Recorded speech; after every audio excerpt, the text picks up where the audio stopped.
We're going to Scott in Washington, D.C. Scott, you're on Heart of the Matter. Hey, Shawn. My name's Scott. I'm from Washington, D.C. Yes. And I'm a senior at Georgetown University. And one of my focuses on the senior thesis is comparing Roman Catholicism and Mormonism. Oh. And I was actually an intern a couple of months ago, and I can tell you, not in terms of quantity but quality, the LDS Church is probably one of the most influential religions in the entire city. Huh. Wow. Oh, yes. When they want something done, they go after it. Huh. I've been to many services, and they seem very nice. And I've examined all their service practices between Catholicism. I used to be a Roman Catholic. I'm now a Christian. Uh-huh. And I guess my question is do you see the similarities between Roman Catholicism and Mormonism? Absolutely.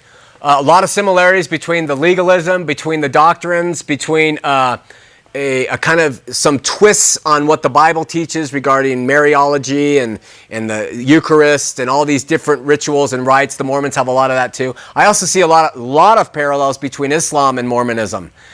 So they have kind of the same pattern that they go by. The only difference is Catholicism recognizes the Trinity. Catholicism, yeah, they do add some of the apocryphal books to their Bible, and they call them by different names and things. But the Bible, they accept the Bible. But the Pope and all that is very different. And we have a prophet, we have a Pope. All those similarities are there. Yeah, absolutely.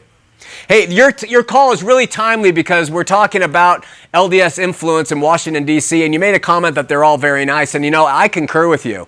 The very best LDS are the very nicest.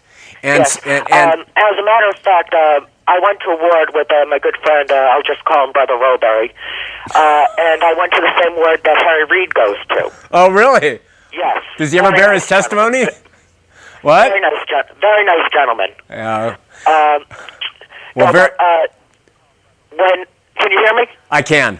Okay, when the church wants something done, such as marriage or abortion, they go after it. Yeah. Unlike some religions, where there's a lot of mixed feelings, Kennedy or Kerry, who go against the Catholic Church. So that's where their influence is really felt. Yeah. Hey, a really good call, Scott. I really appreciate it.